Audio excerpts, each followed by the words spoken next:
everyone. Welcome to another episode of the Fourtress of, a podcast about movies and TV shows and video games and lots of pop culture nerd things. My name is Oscar. I'll be one of your hosts today. And with me per usual are two of your hosts. We have Devin and Brian. Devin, I'm sorry to see your mustache go. I didn't even think about that. It was time. It was time. After day 4, it filled me with like physical disgust. So even me, I had to get rid of it. You say that as if you had it for like 5 years, but it was been 4 days and you were like, it was time. No, like the first 3 days, you're like, haha, like I'm such a jackass walking around with a big old mustache. And then the 4th day, you're like, okay, this isn't fun anymore. It's not a game anymore. Oh, that's funny. My girlfriend was very happy. Yeah, glad to have you back. We took him off the list, boys. Right, he's fine. He's good now. Yeah, how you doing, Brian? I'm doing okay. Living my life. I don't like that you put his name before mine. I thought we were going opposite order, but it's fine. I know. I switched it up. I gotta keep you guys on your toes sometimes. In Black History Month too. I mean, come on. right. We got It's Black History Month. We got to redo this. Oh shit! Imagine. Well, Harriet Tubman is looking down upon you right now with disgust. Absolute disgust. How dare you? Oh, that's funny. All right. Should we hit from that? Just jump right into our first segment of the week. Let's do it. Yeah. News talk. There's a theme. There's a theme this week. A theme. There of this. is.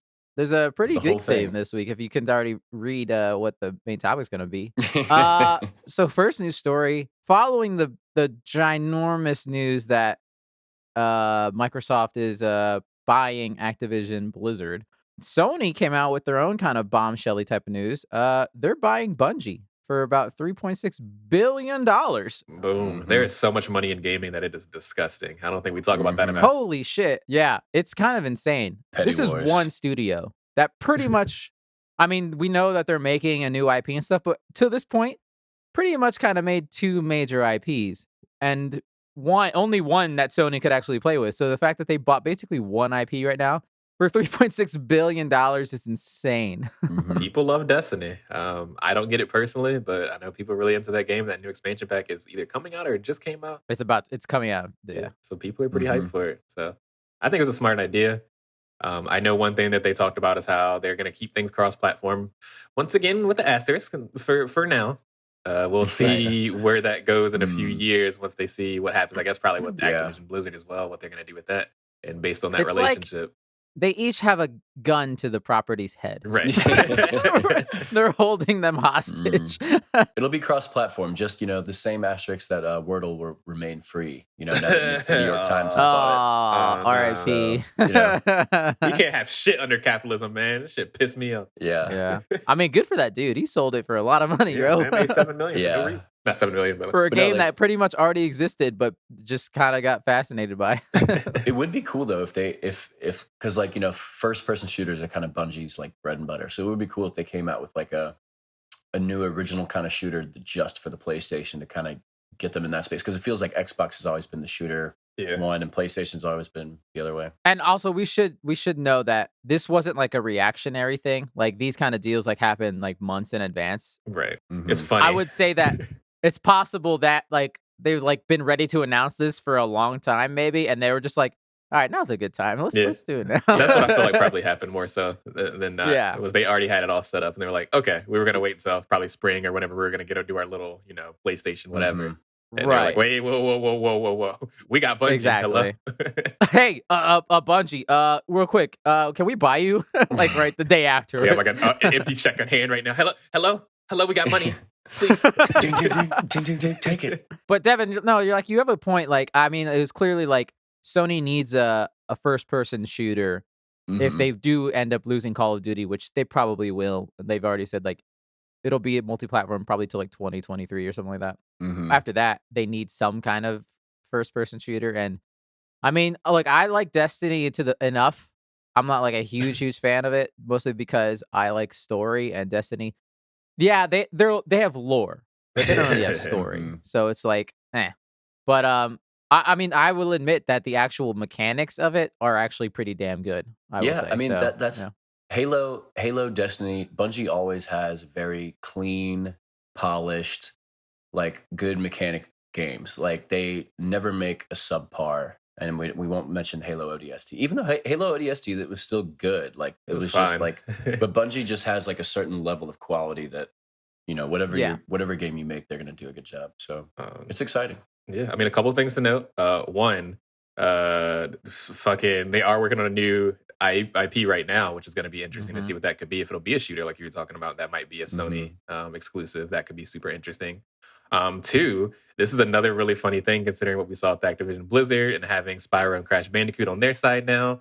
Halo basically is the reason that the Xbox exists. I don't know that Xbox would have had as much commercial success without this being the front runner. It was an Xbox exclusive. It was the first game to come out on Xbox. It was a day one release, and to see them switch from that to being like the reason that Microsoft has $69 billion to spend on Activision Blizzard is because of this company, and now this company is going over to Sony, and I think we can't understate that enough. It's kind of crazy. Right. Lastly, I will say they did an interesting thing as well, where a point of that part of that 3.6 billion, 1.2 billion of it was actually used solely to keep the developers that they have right now in Bungie on, because they don't want people to jump ship immediately. So they're paying out that 1.2 million like over a few years to all the devs. If it went to every dev like the way it's supposed to, like evenly, everyone would be getting $1.3 million.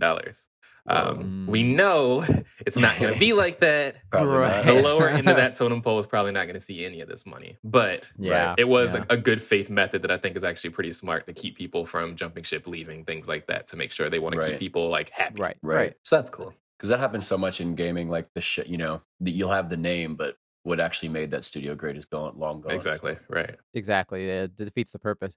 So I will also add that it seems like Sony, the one I would say, I guess, the one potential advantage they have over Microsoft is they have a film studio and they have a TV studio section of Sony.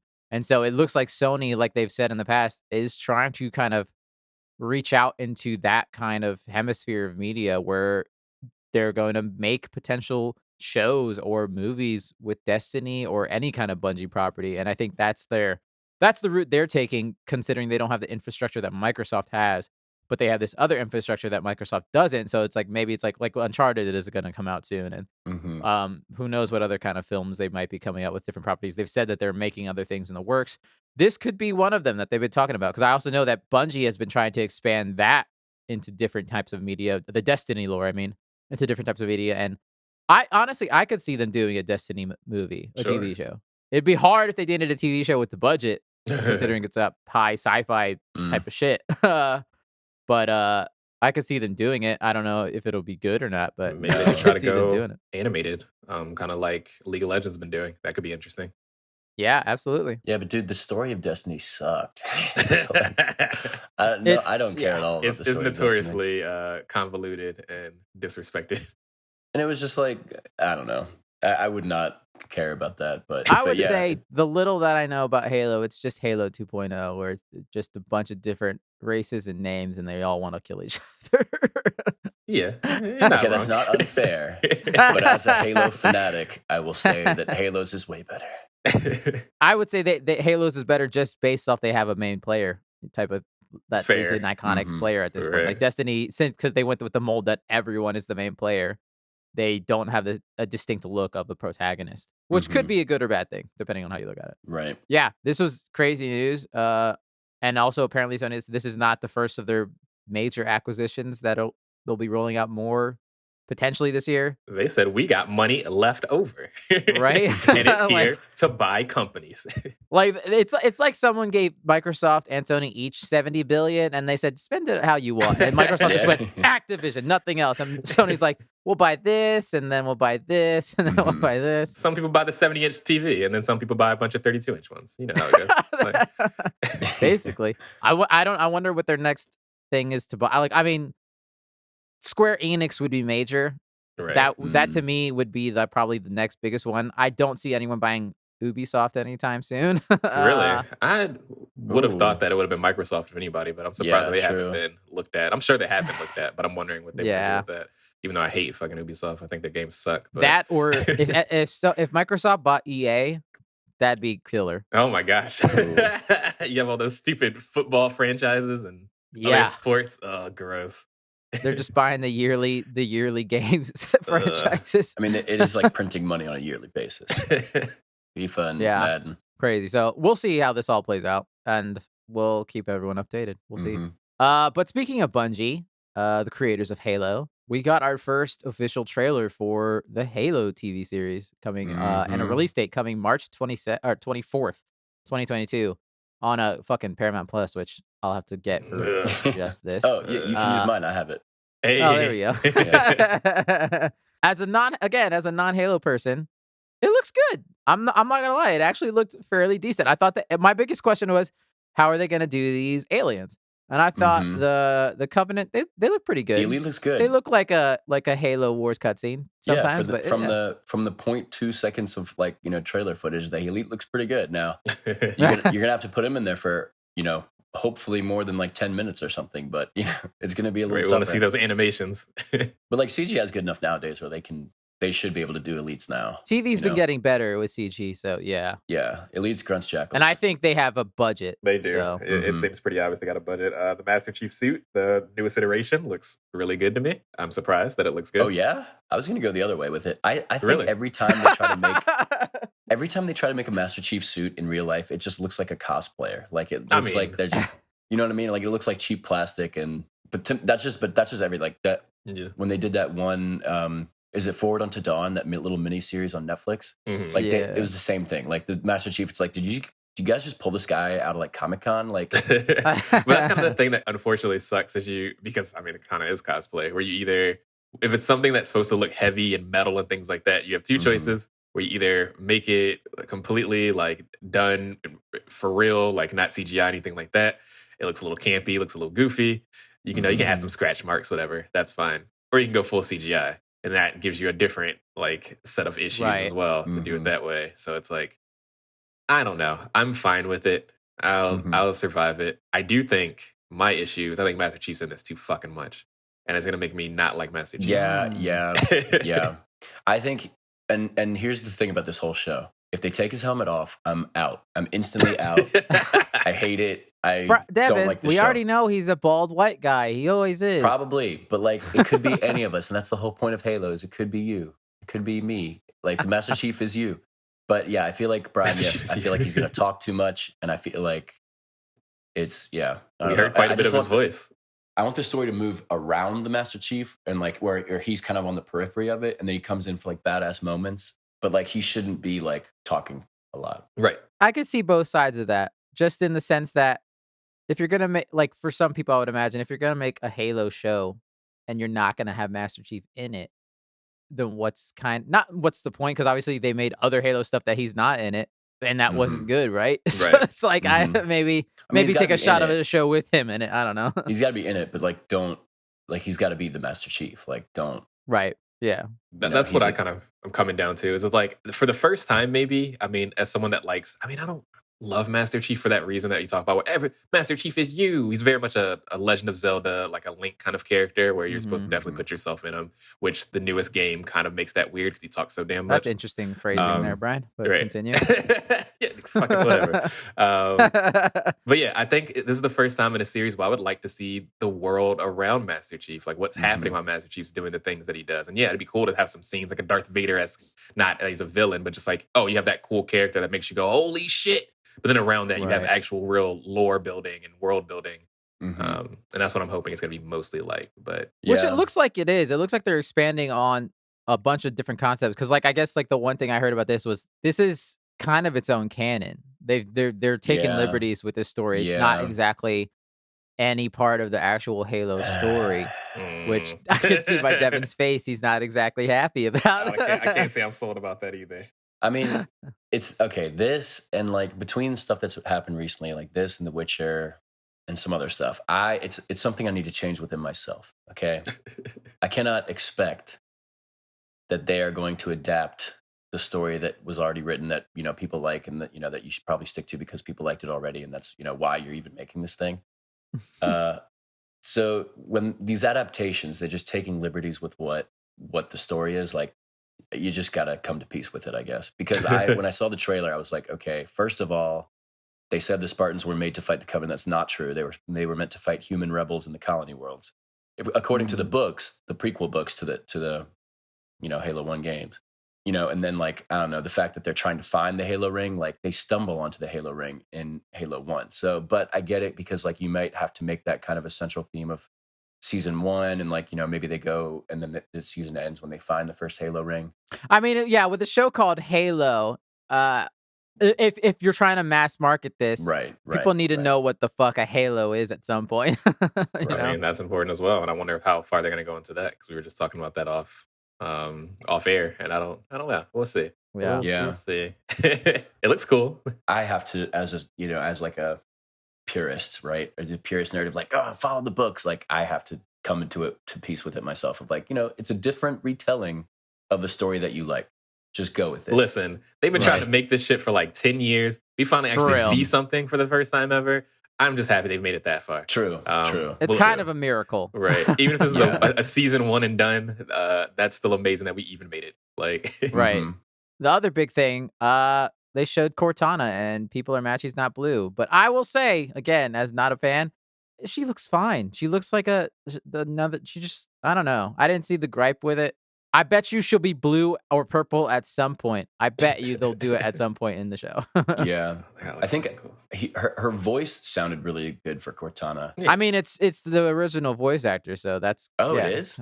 Oh. Yeah, because I don't remember if you remember, it wasn't going to be at first. It was going to be the same woman that plays Halsey, but then COVID stuff happened and schedules didn't work out, so then they got Jen Taylor to come and do the voice of Cortana as well. So she's the original voice actor. Well, that's good. But yeah, I mean, it would be cool if they just CGI'd her, because like, why do her practical when she's always been CGI the whole time? Like, she was even CGI in Halo. She was a little hologram, so it's like, I don't know. It's not like a huge deal to me, but I mean, she is still CGI in this.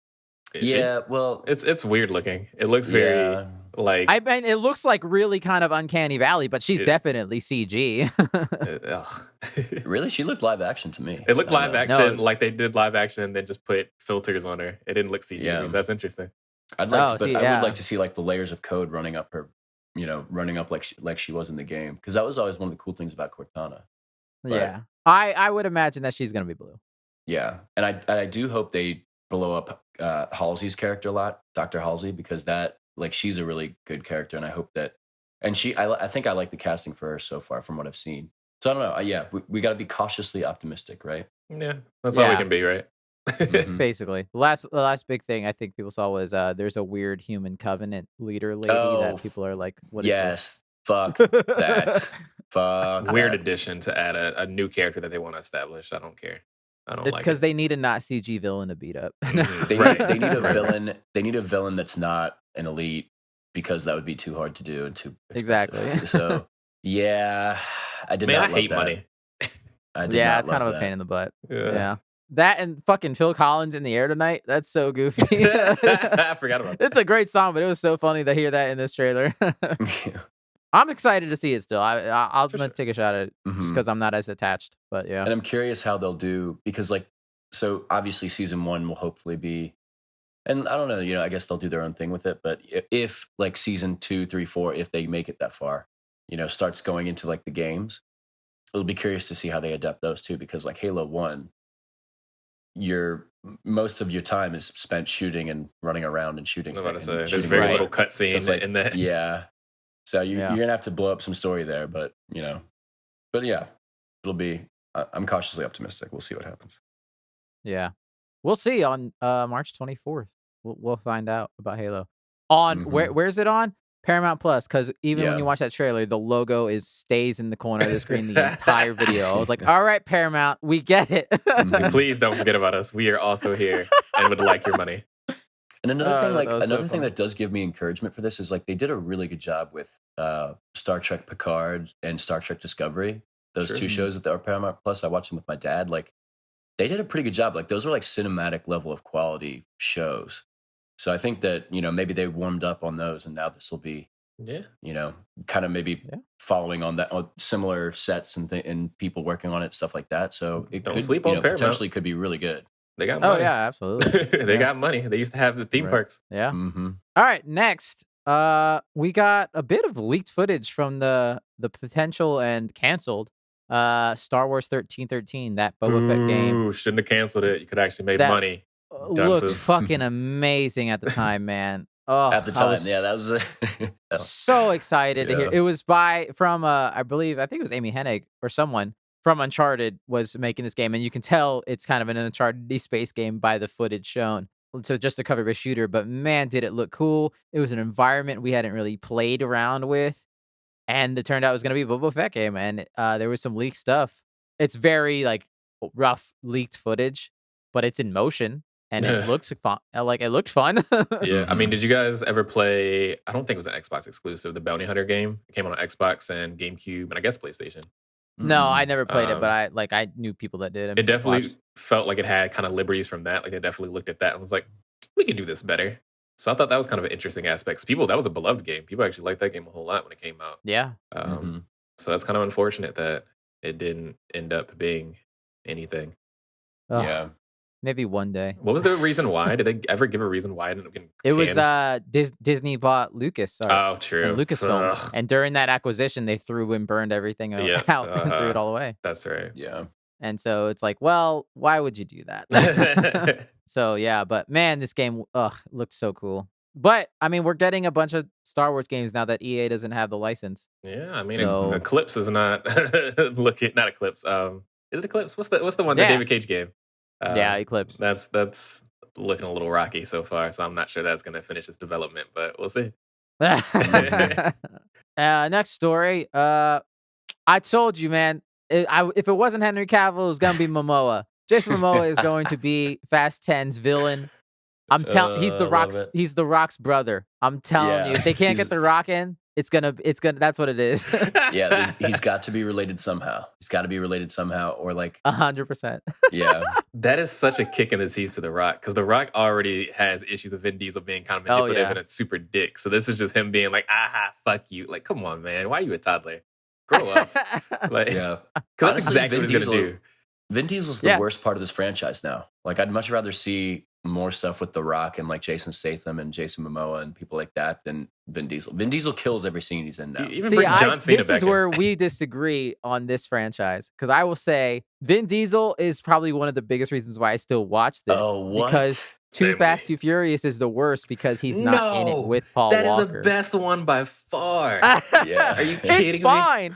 But I will say the dynamic between Vin Diesel and Paul Walker, their family, is for me at least what makes this, because it's always corny, over the top shit. Right. And they tried to do it with The Rock and Statham in that Hobbs and Shaw movie, and it just didn't work for me. What? Well, that's because they're both What? boring as hell. The Rock. Exactly. It's What? boring, and they did this What? weird shit with the humor. I'm surprised you like that movie so much. I Devin. loved Hobbs and Shaw. That was great entertainment. The It was like- Rock Ugh. acts like cardboard. oh He's my so god. just like- boring. I hated the whole alpha male humor they were had roasting throughout each that other the whole entire time. movie. Yeah. Yeah. They were just roasting each Ah. other the whole time. It was great. It just got so boring to me, and I was like, "This is like 14-year-old humor to me." No, I'm sorry. The best duo will always be Tyrese and Paul Walker. There's no. I don't care about Hobbs and Shaw. I don't care about Vin Diesel and Paul Walker. I want Tyrese and Paul Walker always. The More fucking Tyrese, I said yeah. we hungry line as he's drinking his little soda. Like, you can't beat that shit, man. That's true. I That's fair can't enough. believe that you said that's the worst one when Tokyo Drift exists. Fuck Yeah, yeah. I mean, Jesus Christ. yeah, yeah. I don't know, but I think Jason Momoa will fit right in though. Oh, absolutely. This is Yeah, perfect I for think him. so. He I lo- think he's gonna be better than Cena because Momoa's got charisma. This Yeah. is true. You know? Yeah. It'll be fun. And I mean, not that John Cena doesn't, but I think his character, the way they made him just a stoic, grinning, spray tan bad guy, Yeah. Trying to it's have just kind of boring. when you have a villain like that around like technology, it always feels really goofy. It's like the Mark Wahlberg syndrome where it's I like was about to say Mark Wahlberg. you know he doesn't know what any of this shit does. So to see this man be like, let me get on my computer, and he's like hulked up. Fucking, I'm like, all right, dude. Like, It's like I'm not- John Cena, your fat fingers can't type on a keyboard. like the immersion gets lost every single time that happens, and that really happened in that movie. I was like, I can't take this man as a supervillain. Like, yeah, he might be a henchman and beat some people up, but he's not about to get on a computer.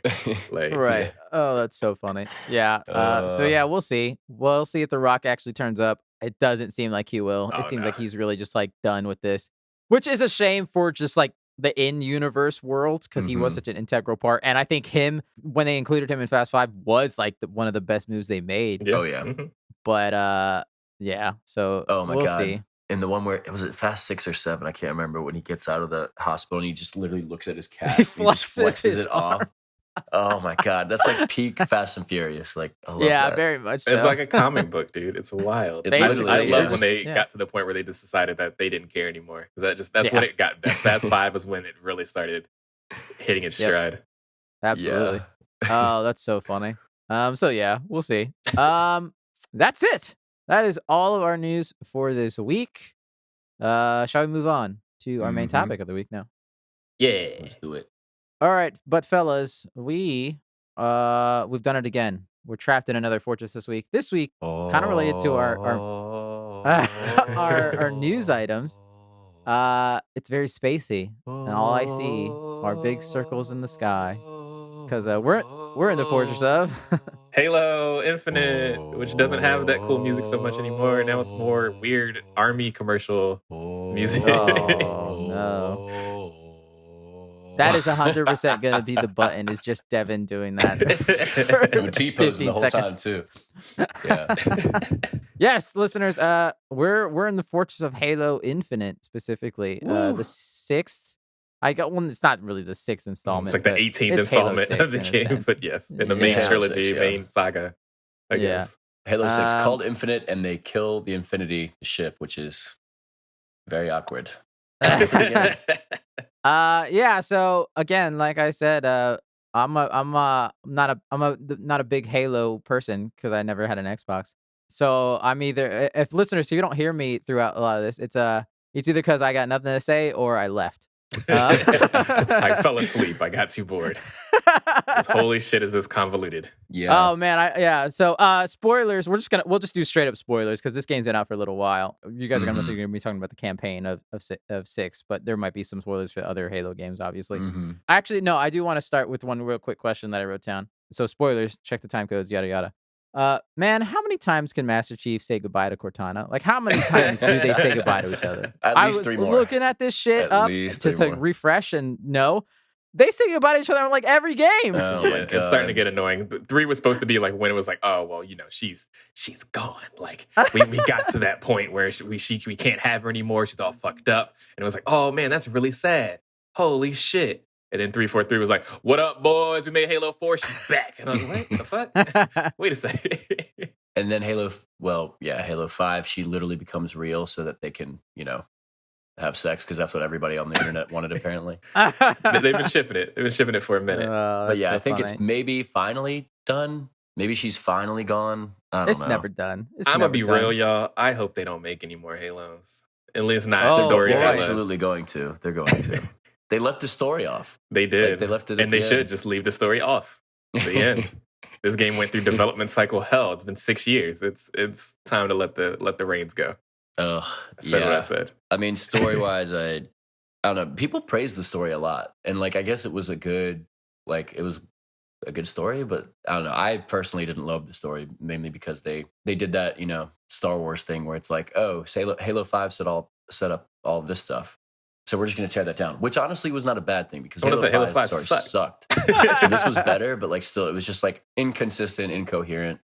And the funny thing to me is that the whole story revolved around Master Chief saving this one pilot, this one guy, and then you'll call in tanks and stuff at the FOBs, and there'll be 2 Marines standing underneath it, and your tank just kills both of them. It's so we care about this one guy, but all these random Marines, we don't give a fuck about them at all. The game is broken. Which, let me preface before we get deep into what's kind of going on here. I did not actually finish this video game.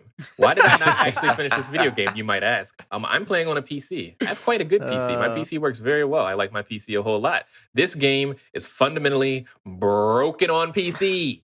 So, what happened when I played this game? I got Xbox Game Pass. I wasn't about to pay $60. Your boy paid 3 months for $1. Let's fucking go. Download this game. It's about 60 gigabytes. No big deal. Go ahead and load that shit up. Holy shit. Halo Infinite. I'm playing Halo in 2021. This is dope. I'm so excited. Let's fucking go, boys. I get in there. I'm shooting the people. My grappling hook is swoosh. Whoosh.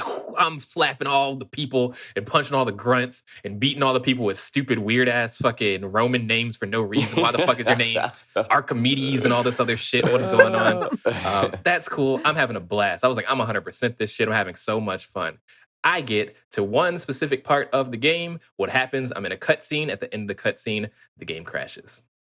Okay, dope. Oh. You know, that's fine. It's a PC game. It happens from time to time. Let me go ahead and load that bad boy back up. I go load it up, go hit the load game button. I look at it. My shit is unloadable. It shows me, it does not show the progress I have in the game anymore. It says the name and how much time I spent on it. And then I'm like, uh-oh. I click in there. Nothing. Doesn't even load. Do you know how much time you spent on it the first time? At least 10, 15 hours. Okay. And that was the first time. Let's check mark that. That was the first time. So I'm like, man, okay, maybe there'll be a fix about it. I go to Google, I find a Reddit post. It's got hundreds of posts on there talking about, yeah, same shit happened to me. I don't know, it's some weird bug. They haven't acknowledged it yet. We don't know what's kind of going on there. This game came out December 8th, by the way. I was looking this up probably about beginning of January. That's fine. Whatever. They took a vacation. They deserve it. They've been crunch time for a long time to put this game out. Fine. I come back about a month later, and I'm like, you know what? I do want to finish the game. I want to see what it ends like, what kind of goes on with Cortana, all that kind of stuff. Boot it up again. We're having fun again, boys. Woo! We're back at it. Fucking soon, Spider-Man. We're jumping around, hitting people, beat it up again. I'm like, I'm 100% this game again. Let's fucking do it, boys. And then I get to a different cutscene a little bit earlier than last time. And then once again, cutscene, crash. This time my save just completely disappears. I just don't even have a save anymore. That shit just fucking, they said, fuck you. Fucking, it's gone. It says, it's like I never played the game before in my life. I got all these achievements for a game I never played. That was about another 10 hours that I put into this fucking video game. So, 25 hours into a game you never beat. This game has been out for over 80 days, and there's still no actual solution to this problem. And that is so telling of this game as a whole and how much of a nightmare it probably was to make this game, because this game is unfinished. It's an unfinished game. Stop doing that. If I'd paid $60, I would be fucking livid. I lost 30 hours of my life, which is way more money than $60. If I was working a job at that time, like fucking fuck you guys for that. This is atrocious. Stop releasing games unfinished. That's my little rant for right now. For right now. 343, ever since they took it over, there was definitely like a very apparent lack of just the same quality that it had when Bungie made them. Like Bungie, even the worst Halo game that Bungie made, which is probably Halo ODST, even that was like a very polished game. Like it would have been held as a great game in this atmosphere of video games right now because it was finished. Right. Like and that was kind of their first foray into like open world, quote unquote, games where you could kind of just walk around that little city. Right. And like it was pretty like that, but you can just tell that there's a clear difference between like the quality of 343 and Bungie. So I don't know, 343, they've always just tried to like copy, and like you can tell they try so hard to like copy what Bungie did and just try to get to that level, but they just can never quite do it. It's been a miss so far, but that's how we get into Halo Infinite and discussing whether or not this was a miss or not. Should we talk about a super quick synopsis of what the fuck Halo is in general? You can talk a little about Halo, like what a Halo is for our viewers, listeners that might not be as apt into the lore as Devin might be. Make it quick. Give us a minute. Rapid fire. Okay, 1 minute. Okay, so basically, Halo 1, they stumble. Well, I guess I could start at Reach. So Reach. Wow, this is gonna be the slowest minute. Where to start? Okay, basically, the humans are fighting the Covenant. The Covenant are these big bad aliens, and they have all these different types that are fun to fight and shoot. Yeah, they're not a people with, an established history and arts and, all these other things. They're just people that are fun to kill, Yeah. As other beings are. Yeah, they're not fun to shoot and kill if you're anybody but the Master Chief, because they actually pretty much destroy everybody but the Master Chief. But anyway, if you're a Spartan, it's pretty great. So you go there, and then the humans are fighting the Covenant. The Covenant have way better ships and stuff. The humans are running away from Reach, and they stumble upon this Halo ring, which actually they didn't stumble on because Cortana knew where they were going, so she kind of like jumped there on purpose. But anyway, they find this Halo ring. They land on the Halo ring. It's like it's like the opposite of a planet. Like it's like a halo that could go around a planet, but you can actually live on the ring itself inside. And come to find out, they're landing there. They're like, whoa, this is crazy. The Covenant didn't make this. What is this? It's old alien technology. And come to find out that it was made by a race of aliens called the Forerunners, which the Covenant actually worship as like their like religion kind of thing. And it turns out the Forerunners were killed by another alien species called the Flood, which is basically space zombies. And then so the first game, you got to figure, you find out that the Halo rings work by blowing up all sentient life in the galaxy, because that's what the Flood feeds on. Which is funny because So- 343 Guilty Spark left a little bit of that out when he was telling Master Chief about the ring. He was like, yeah, it'll kill the Flood. I'm going to kill the Covenant and you'll be chilling. It's like, oh, and also it'll kill all you guys too. I mean, what? Yeah, the Flood and, Yeah. and the Covenant will all be dead. Right. So they want you to light it off but it'll kill all the humans, it'll kill all the Covenant. So obviously you don't want that. So the Master Chief blows up the first Halo ring, thinks it's all good, right? Go back to Earth. Guess what? There's more Halo rings.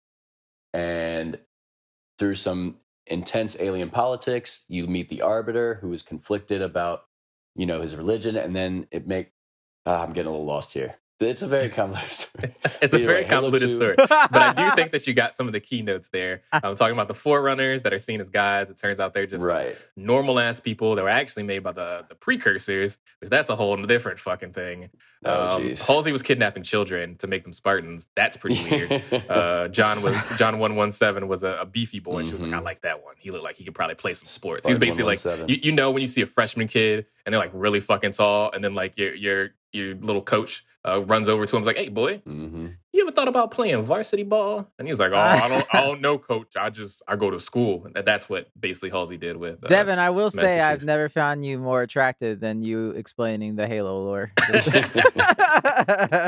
that was fucking hot. Well, I left a lot of it out, but yeah. That's kind of the basis of it. Is we keep finding damn Halos. They keep fucking working. Right. Stop. And then then they eventually shut him down. The Arbiter becomes a good guy.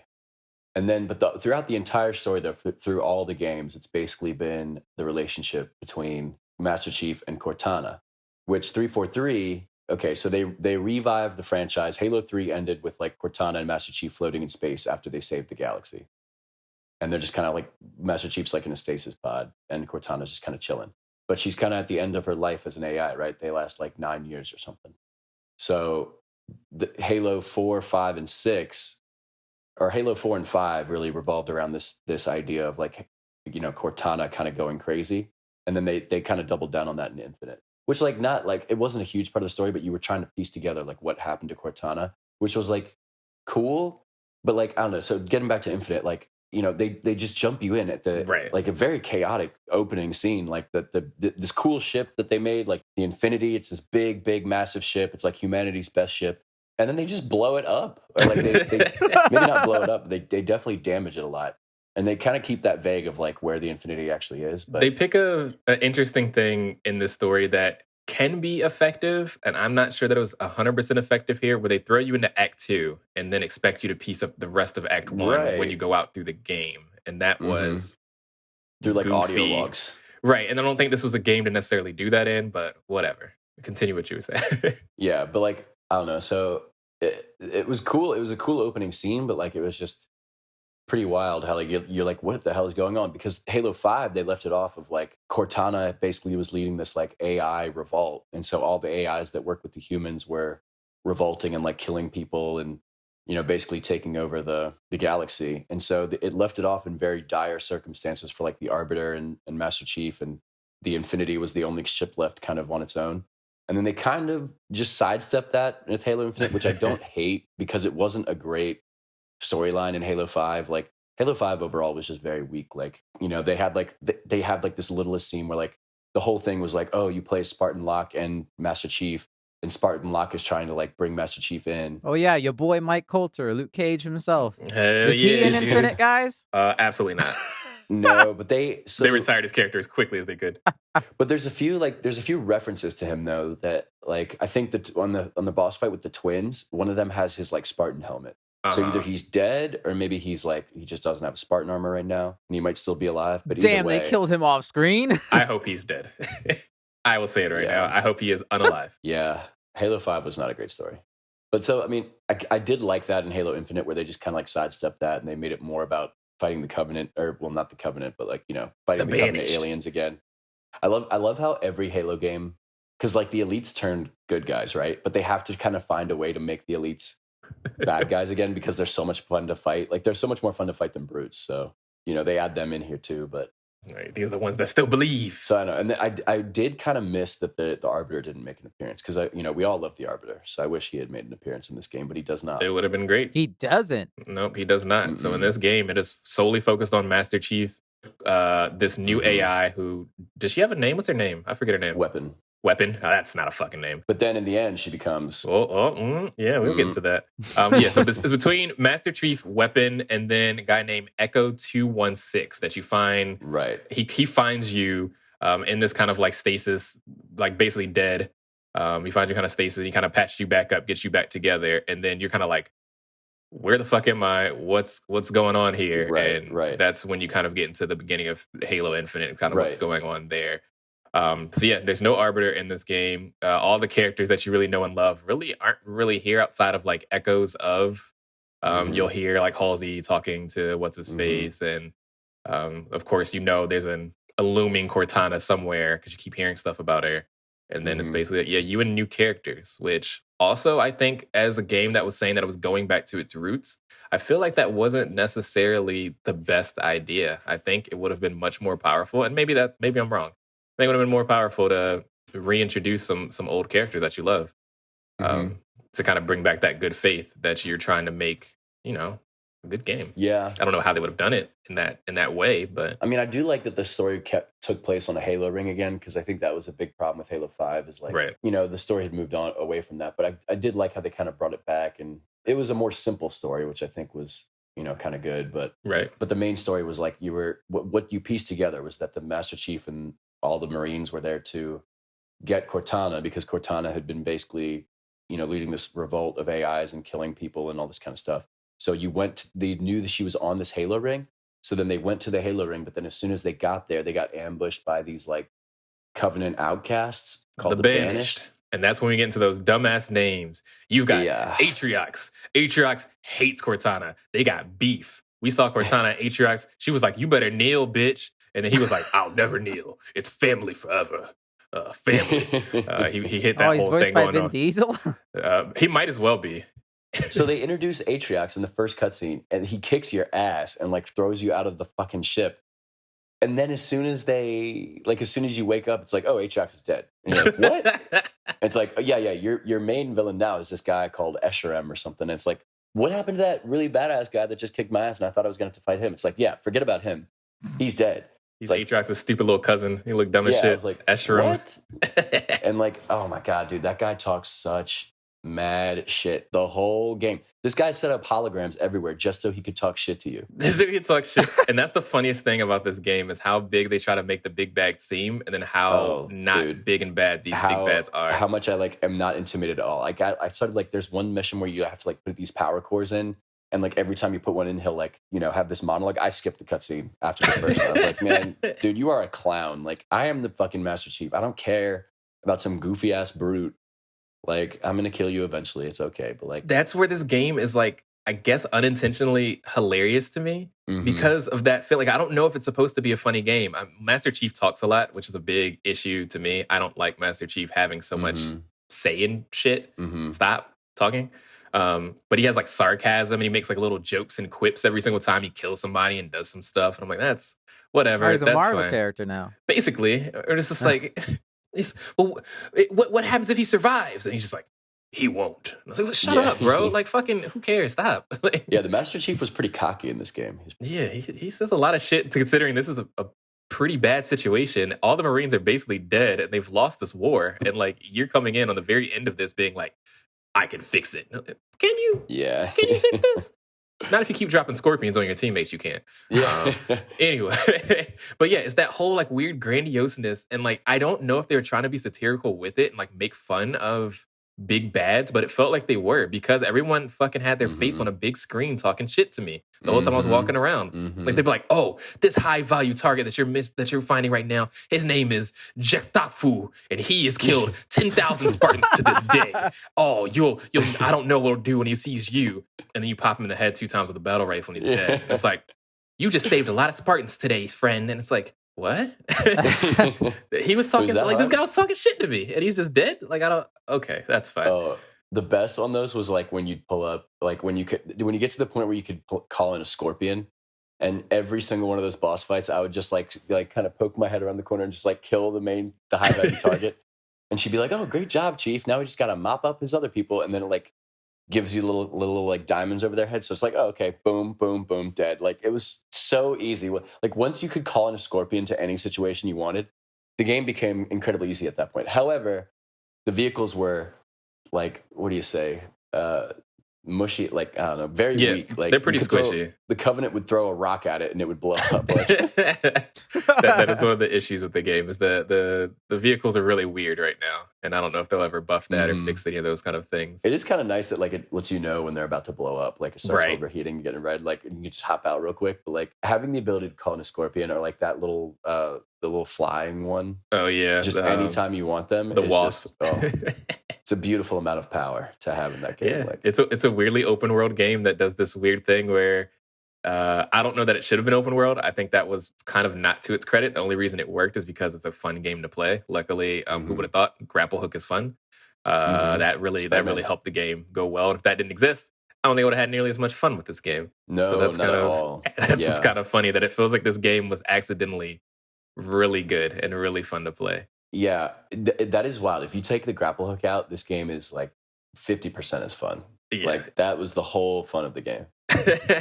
being Spider-Man, like, and when you actually hit like a tree going to another tree, when you actually like hit it, it felt so good, and like you're flying across. I'm like, I'm Miles Morales. I've made it. Yeah, no, it's good, and it's the story is a popcorn movie. At least in the way I feel, as someone that's not super attached to the lore. I know you're a little bit more into it than I am. It was fine. I saw Atriox. I was like, that guy looks pretty cool. And I saw Escharum, and I was like, that guy looks a little less cool, but that's fine, whatever. Yeah. And then it became this big thing of like you going back and forth with him, like, oh, I'm gonna kill your people. He's like, I'm gonna kill your people. And that's basically what kind of it went back and forth with. The Harbinger's there. I don't know. Sure, that's fine. Yeah, she was like another alien that like the Forerunners locked away. Right. I don't know if she was supposed to be Covenant or like what her race is supposed to be, or maybe she was supposed to be a Forerunner. I don't get it. I think she was like one of those ones that they locked away, and then everybody's like, "Oh, you can't." The Forerunners beat them, but only barely. Like you can't let these other people out. So yeah, because at the end she talks shit about it. For people that don't know, the Harbinger kind of shows up and is what's the name of that base that she was first in? I can't remember the name of it. This game is convoluted, but she's in the library or something like that. She's in some building that's supposed to help rebuild the ring because the ring has been blown up. Part of it at least, and it can rebuild itself, is what Master Chief ends up finding out through the weapon. The weapon's like, yeah, by the way, I made that cool shit. He's like, we gotta blow it up. He does a one liner. She's like, should we do that? And he's like, no, I solve every problem by blowing things up like this. They have that conversation at one point. It's like, yep, Master Chief does only know one solution to every problem. Like, and I'm okay with it. I mean, it's been effective so far. Yeah, exactly. Man, 6 for 6. I don't know what to say. And honestly, when you think about it, every time they've tried to look at Forerunner stuff and be like, oh, maybe we could like learn more about it, it never works out well. So it's like Master Chief is completely justified here being like, no, let's just blow it up. Like, it's funny, but yeah, that whole story is just kind of a back and forth, and then it gets convoluted when they add that second person in that's also working with Escharum, and then Cortana, of course, we're finding out more memories about her being a super dick. Cortana fucking sucks. I don't care how many sweet nothings she says to you at the end; it doesn't matter. She's still a really big dick, and I don't think they talk about that enough. Killed a lot of people, and I know that was supposed to be that whole thing of like what Halsey said is like she gets the mission done, whether it sacrifices us or not. Blah blah blah. And I'm like, that's. Is that necessary? I don't. They had to find a way to like do some logical gymnastics to walk back what was done in Halo 5, because Halo 5 became a Mass Effect story of like AI versus the created versus the creators, right? AI versus humans, and like it crippled humanity because they relied on the AI so much. And then she was using like the Guardians to like blow up planets and stuff. And that's the thing, like, you learn in this game that Cortana blew up the Brute homeworld, and that's why they were coming to this ring. That's why I fucking hate you, dude. Yeah, like, and it kind of like justifies them a little bit, but I don't know. I mean, absolutely. and it was weird how like you kill Escharum, and then Master Chief is like, oh, he was just a soldier, I respect him. It's like, when have we ever showed respect before to Covenant? I usually teabag these. I'm gonna say, these have you not dudes seen me teabagging these people? Like before that cutscene started, Master Chief, listen, Escharum killed me about 10 times before I beat him.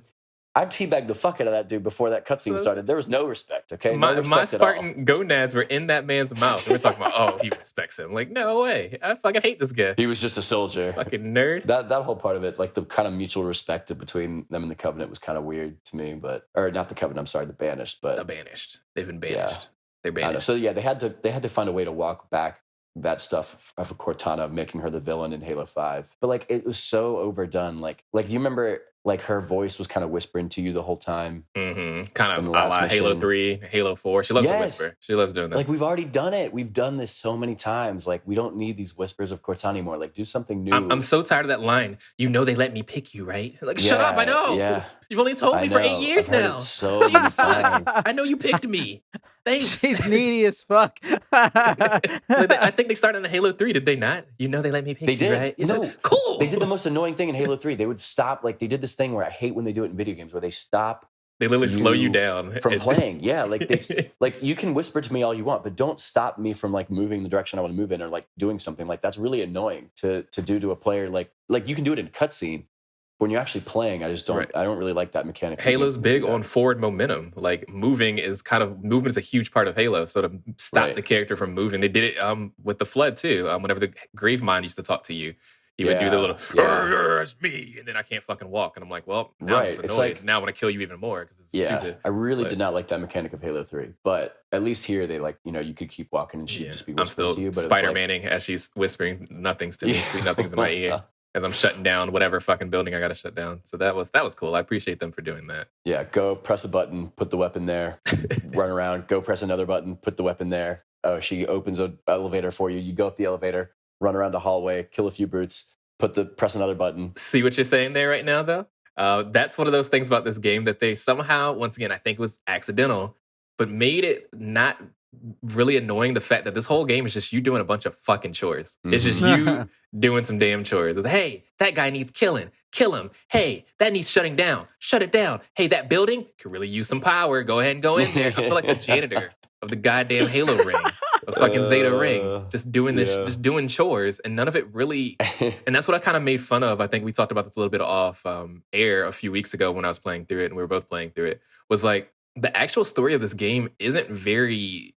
long. It's not very in-depth. Like what makes the game take so long is all of the side quests you can do, all the side stuff. Yeah, the open world part of it. Right. Yeah. And it's honestly a little Assassin's Creed like, where it's not like they're named characters, but you're basically going and effectively doing the same thing. You go to this building, you shut it down, you kill this person, you protect the fob, you save the soldiers. Those are the 4 different mission types that you get through the entire game. And none of them add much depth to the story, really. But no. But that's Halo, though, right? Like I feel like they couldn't go much deeper than that because it's Halo. You know? Because it's Halo, yeah. Like you can't add too much variation. So for me, especially because I was completing all those fobs and doing all that stuff, is like I wouldn't get a cutscene for like 3-4 hours because I'm not even completing any of the main story kind of stuff. So I almost forget. And Weapon has this funny thing that she does that every time you complete an objective that's not the main objective, she goes, "Hey, you remember that main objective? Yeah. How about we complete it right now?" And I'm like, no, bitch. I'm going to do another thing. Do that. I'd be like, no. I definitely, like, at one point, I just made sure I went and did all the side quests first before moving on with the story. And then I just powered through the rest of the story because I just, I that's basically how it happened to me. I think I was only maybe 50% through the game by the time I completed everything on the map and got all the achievements for that. And I was like, oh, well, I guess I got to play the story now, huh? So then maybe that's what fucked up the game because I just had 8 hours of straight story and they didn't know how to handle it. The game couldn't compute that much story in one run. We expected you to throw in a little bit here. Right. But then, when you get to the actual story beats, it's just kind of you navigating through the same gray buildings and killing the same few people. Which is very Halo. I mean, yeah. And I mean, don't get me wrong.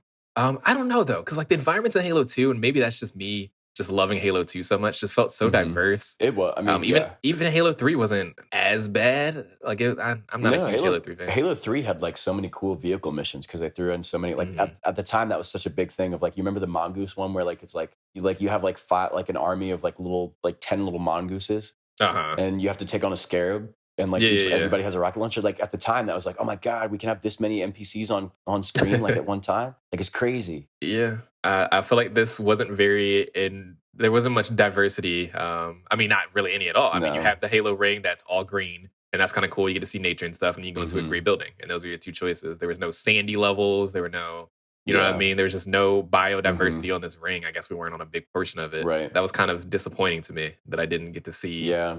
just more views, more stuff. You start to get to that point where you get that fatigue of seeing the same enemies over and over again. And they tried to go against that by giving you named enemies, but they were still just the enemies you were fighting, but maybe a different color. Like this one's bright red now. Like, okay, it's still a brute. I'm still going to shoot him twice in the head. His helmet's going to pop off, and then I'm going to kill him. Like, I don't know. So I will say I have a nugget of information to add to that. Was I this is what I read. I can't remember exactly. Something like they had to cut a big chunk of this game in development because obviously it was in development hell. So all of that greenery, like there was supposed to be a little more diversity. I think they cut like a whole section. I think it might have been either snow or desert. I can't remember, but yeah. They said they cut about 2/3 of this game out. That's insane.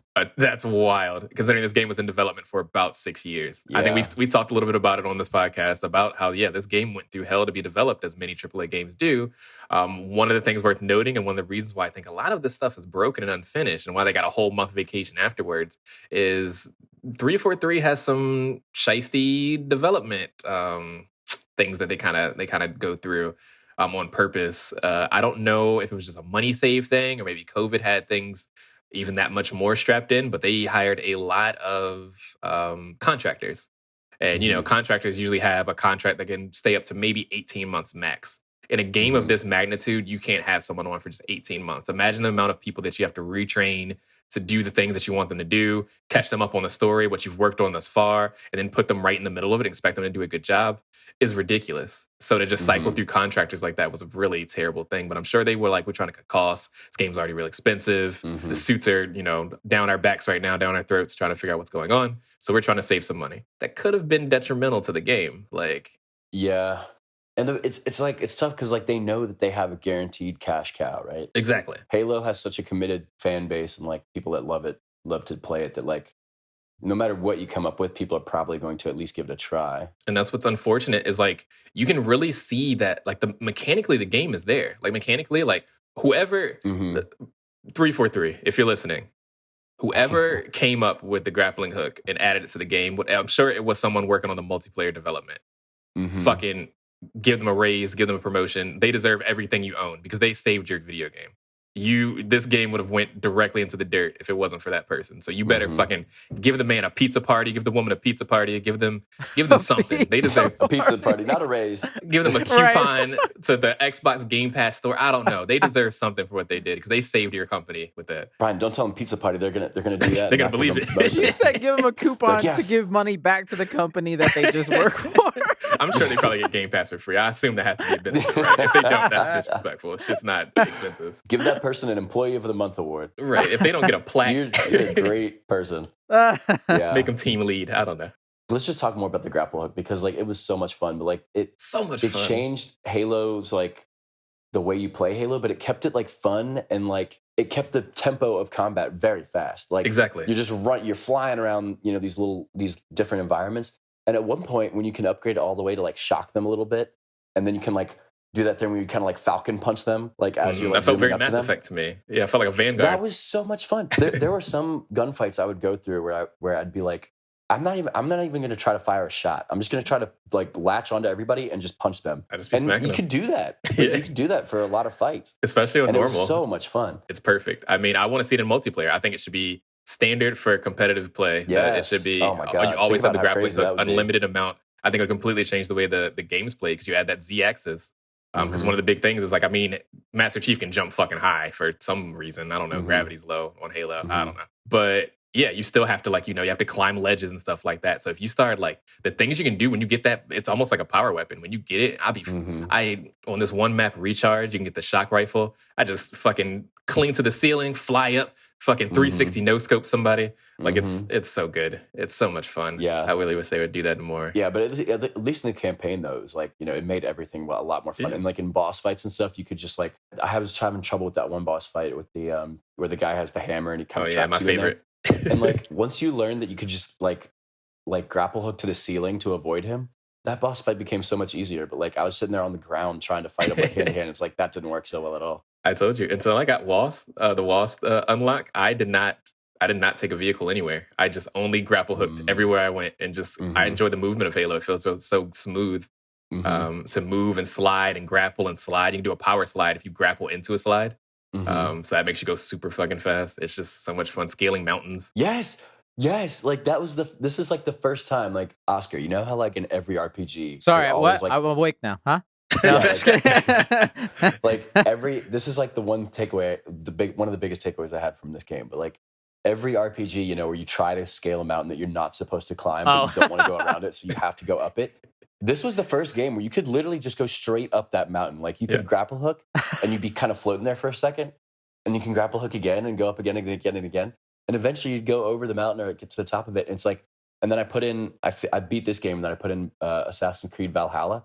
And like, I had to go up a mountain like pretty much immediately. I was like, yeah, where's my grapple hook? I was like, wait, I have to walk. I don't have my Skyrim horse. I have to trudge up this mountain at a weird angle. Oh, shit. Oh, damn. Like Master Chief would be up this thing in 2 seconds. Like, and I got to take my sorry ass up there like on a horse and like trying to kind of break the game a little bit, you know, like trying to do it on a horse. Like, you start to clip through the mountain. Yeah, so like that was the coolest thing this game did. I think every RPG, you know, should just throw in a grapple hook now, so we can all do that. No matter what time no period matter it's what based era, it wouldn't stop Assassin's Creed. They've already done that's stuff fair. like that before, That's very fair. You know, yeah, get up. Maybe grappling hook's the new bow. Honestly, remember the generation where it was just bow and arrow games all the time. I'm okay with it. I'm okay with my new I'd daddy be bow. so okay with it. My new daddy grapple hook.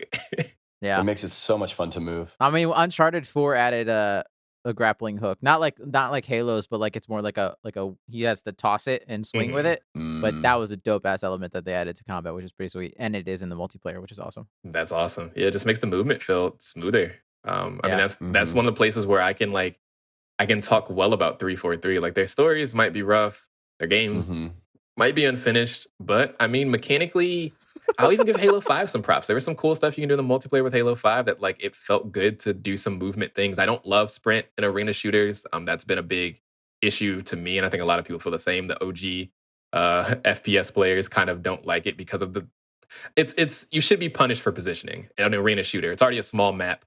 If you get caught with your pants down on a small map, you should be punished for it. You shouldn't be able to just fucking run, slide, dodge, fucking 360 thruster pack, whatever, to get out of it. Like that's just, I don't know. I think that's really goofy. It leaves a lot of people one shot for no reason. That's annoying. But the movement in Halo is, I mean, top notch. I love the way the movement feels in this game, even without the grappling hook. If you play the multiplayer, I don't know how much you've played, Devin, but like be able to slide, jump out of a slide and stuff like that. I mean, I feel amazing. It's not floaty like Halo 3, so like you can strafe and it actually feels like a real strafe. I just think it just makes for better gameplay. So I think they really hit that on the nail. And if they can really tighten that up, they've got a good game on their hands. Yeah. Problem is, it's not tight right now. Yeah. I mean, I do enjoy the multiplayer. And it is kind of cool that they make it free to play. But I didn't like how accurate the assault rifle is. And I feel like maybe it's been a while since I played a game like this. Like, I guess the shooter multiplayer games that I played recently have been like, you know, like the Warzone and like Apex Legends, where you kind of like have a little bit, if you don't die immediately, you have some time to kind of wander around and get your guns and load out whatever. It's been a while since I played like a straight up arena shooter. Shoot, respawn, die, respawn, die. Like kind a Call of Duty game. Schedule. Yeah, the old average school, lifespan 3 seconds. Yeah, exactly. So I don't know. I've had like less fun with it now, but that might just be because I've changed. Maybe like my appetite has changed as a gamer, because like sometimes it's not fun. But honestly, you know, if you're winning though, it's fun. I'm like, the opposite. You're losing, it's like, oh shit. I love this game. Battle Royale is fucking stupid. I wish they would delete that genre as a whole. I think it's a terrible genre that adds too much randomness and isn't much fun to me. That's just me. That's fine, whatever. So I'm having a lot of fun with Halo. But I got another rant. We're going to talk about the multiplayer. I got a big old rant. We're going to talk about this fucking multiplayer.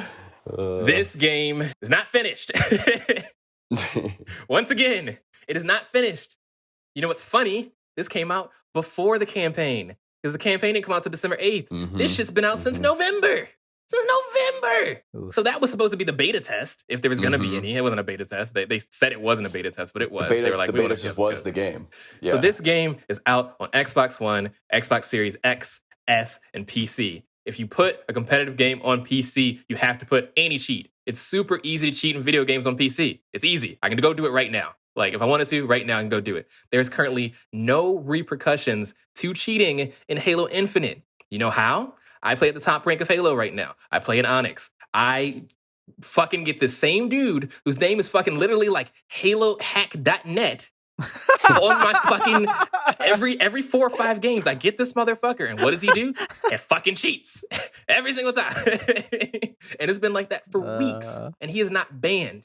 There's no report button in game currently. If you want to report someone in game, you have to remember their gamer tag, record some of your game footage, send it to them on their goddamn website, and then maybe you'll get a response. I haven't yet. I've sent them multiple videos of HaloHacks.net fucking cheating. That is so ridiculous. That's and he's not been banned yet. And they said we have a fix coming mid-February. This game's been out since November. That is way too long. Games die in this span of time. No Man's Sky was already dead at this point. Mm-hmm. So to not have anything set yet to fix this is atrocious. And that's not the only thing. There's also a big issue with the way servers work on this game. There's this thing that people learned how to do, which is also cheating, called geofiltering. Because you get matched random with some other random server whenever you set up a team. So you can get someone that's on, East Coast, someone on West Coast, someone mid, someone in the EU, someone in Australia. It's supposed to be random. You don't get a choice. People found out that if you go into the game code and delete the ones that you don't want to get matched up with, you'll always get, not connection host, but you always get the server closest to you or whichever server you want to pick. So randomly, maybe like every 5 games, once again, I'll get a random ping of 200, which is despicable in like a shooter game all the time because someone's cheating and just wants to have the closest server to them every single time. So that fucking sucks. It feels really awful to play a game like this on 200 ping. That's way too long to connect to the server. And then there's also a desync issue where the amount of times that I have tried to assassinate somebody, I go through them and then they assassinate me or I'll shoot them in their head. I'll get a blood animation and then they just live and then they headshot me. Like that kind of shit where it's just, I'll be behind a wall. Like not even like, maybe you weren't actually behind a wall, didn't show on their screen. I'll be like 10 feet behind a wall and just die. Like, what the fuck? Why is this game so broken, dude? It's just so bad. They just fixed Big Team Battle. You literally could not queue for Big Team Battle very effectively for the longest time because they had some kind of weird connection issue where maybe... I still couldn't. Yeah, they just fixed that like maybe yesterday, the day before yesterday. I'd be trying to connect for so many times. It'd be like, oh, you got dropped from the server. A whole playlist was broken. And then what sucked is you kept getting challenges for it for the longest time. But then you have to, to unlock rewards because this game is free to play. So you can unlock rewards by doing stupid battle pass shit. God, this is a long rant. I'm sorry, but I got a lot of issues with this shit. Because I just know they have a good game on their hands and they're fucking ruining it. They're blowing it so bad. So that was happening. So you couldn't complete your missions to get your, your free cosmetic or whatever. Cosmetic store, they have that. That's fine. The game's free. There's a battle pass. It's $10. I bought it. It's not really worth it. Whatever. That's fine. But the shit in the battle pass store used to cost ridiculous amounts of money. They're finally lowering the prices to be like $6-7 for that cosmetics. But there was times that cosmetics would cost anymore. Was $20. I could buy a whole nother video game for $20, and you want it so I can be fucking pink? Right. Like, it won't even be, like, really cool-looking cosmetics. It'll be like, to get the color blue costs you $10. To get the color blue. Yeah. What the fuck, guys? What is happening over there? Just such an obvious cash grab of just, I don't know, it's just disgusting that we allow game companies to treat us this way. And we're just like, well, guys, the game's still in its infancy. There's no infancy. Yeah, this game was in development for 6 years. There's no... We shouldn't accept that a game comes unfinished and needs time to fucking grow. It shouldn't need time to fucking grow. It should exist. I will die on this hill. I'm sorry. Maybe I'm old. Maybe I'm a boomer. This isn't how games are made anymore. No, that's fair. That's it's not in a beta. It's not like a games as a service type of game. It's just a single player and a multiplayer component of a game. It should be done. Or at least playable when it comes out. When you expect people to pay actual money for it. It's unplayable at times. Like that's unplayable sometimes. Yeah, that's horseshit. No, it's just weird that like a company like this, that they've made 2 Halo games before. So you'd think by this point you would know that, hey, you're probably going to need a report button. These cheating issues are issues that you definitely have seen before. So it's like, how are you not prepared? Listen, I remember when we hated Halo 4 when it came out. I would do anything to get back to Halo 4 era. And that's wild to me. Because at least that game was done. It had a polish to it that this just does not. And I think that's really disappointing. Because this is the most fun I've had in Halo in a long-ass time. Like, I'm loving it. but I'm also pulling my teeth out every single time I get into matchmaking and queue, and then someone leaves, or queue, and then someone crashes, or queue, and then someone cheats, or queue, and I have 200 ping. So 1 out of 5 games, I get to have fun. Right. And then the other 4, I'm just having a miserable time. Exactly. Like, that's not exactly. okay. Like, yeah, it's disappointing. I don't know. That's my rant for the multiplayer Halo Infinite, man. Y'all got to do better, dude. Halo mid-February can't come soon enough. Also, let's talk quickly about, like, this goes for the campaign and the multiplayer. Like, so, like, a big thing of Halo is, like, always, like, creative guns, right? Like, like the human guns are pretty standard. You have, like, a pulse rifle or like a burst rifle. You have, your assault rifle, your pistol. They've completely gotten rid of the SMG, which I kind of miss, but I guess that's the assault rifle. But the fun thing was always the Covenant weapons, like the Needler that tracks people, the plasma rifle, and like they cool off. They don't reload, they cool off. So if you've never played Halo, like that's like one of the coolest things about it is like these unique alien weapons. Like Halo Reach had some good ones. Like Bungie always had some good ones. Like every game they would add some new good ones that are kind of fun to play around with and try out. This one, I didn't really love any of the new guns. Maybe that like anti-vehicle, like the Spike one, that was kind of fun. The skewer, but like the skewer, and then like the kind of shock rifle was kind of fun because once I learned that it could like disable vehicles, that was kind of fun to like run up on a wraith with one. Otherwise, though, like the grunts had these like pistols that sucked. Like I picked them up like twice. Like they had this a handheld shotgun kind of thing. I think it was a shotgun. I don't know. And like the Forerunner guns weren't that fun. None of the new guns grabbed me, and I didn't really love picking up. So, but most of the campaign I was playing through, and in the multiplayer too, I'll look for battle rifles and just try to pick those up. And otherwise, I'll just keep my assault rifle and the battle rifle most of the time. And like in the campaign, I kept my battle rifle and assault rifle pretty much the entire time. And you could do that because like they had little ammo crates that they never had before, so you could keep guns. Yeah, that was interesting. Instead of having I feel like Halo was very big on making you pick up new weapons all the time. And this one kind of went a little bit further away from that, which was okay. It was fine. I did like being able to call in weapons whenever I got to a new fob and stuff like that. Yeah, so I can just have sniper and rockets all the time. Like that was pretty funny. And it was cool that you could unlock like cooler versions of variants. Each gun. So like the rocket launcher that brought back, I thought that was really cool how they have completely done away with the rocket launcher lock on feature. But I always thought they should have brought that back, at least for vehicles. Right. But then they brought it back. And I don't know if it could lock onto people individually, but it definitely could lock onto vehicles again. And that was fun to like bring back that. And then like, they had like different versions of the battle rifle, the assault rifle. They had different versions of all the Covenant or the alien weapons too, which were like mildly different. It was still fun. It shoots a little fast there. Like, okay, fine. Yeah, exactly. But it was, I don't know, like it was, those parts were, that was kind of cool. I will say I have been experimenting mostly in multiplayer with the sandbox a little bit more because I definitely felt 100% like you that I was like, this is a very lackluster set of guns that are kind of coming from it. And I still think some like the Ravager aren't very fun.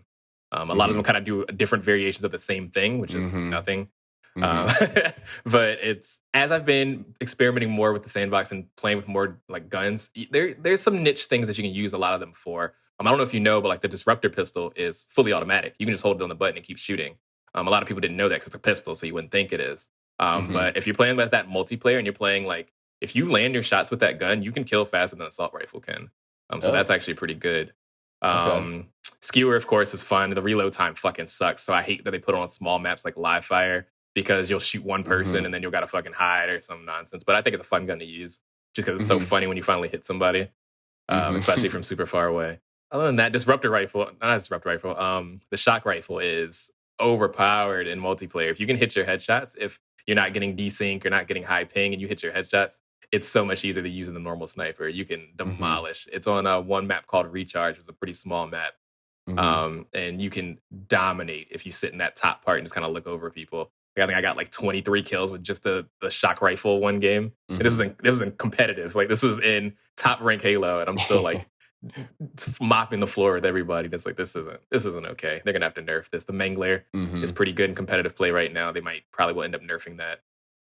So I'm starting to learn how the guns work a little bit better, and that's making me appreciate them more. But I still think that most of the time I just want rockets and sniper. You know what I mean? Yeah, exactly. Rapid fire weapons on the map. Like in the past, I've always like wanted to go pick up weapons and like experiment with them. But in this game, I just felt like very like, nah, they're not even good. So if like, you use the heat wave is basically a new shotgun because the normal shotgun kind of sucks. Oh my god! Yeah, why did they destroy the shotgun? It's the so shotgun weak. fucking sucks. It takes 3 shots to kill somebody. It's fucking disgusting. It's so bad. Shotgun is one of the most iconic Halo things. Like both the look of it and like just how you can just be right next to somebody, just like and like shotgun was supposed to be the direct counter to the sword. So you can't even kill sword with shotgun right now. That would not work anymore. Yeah, nope.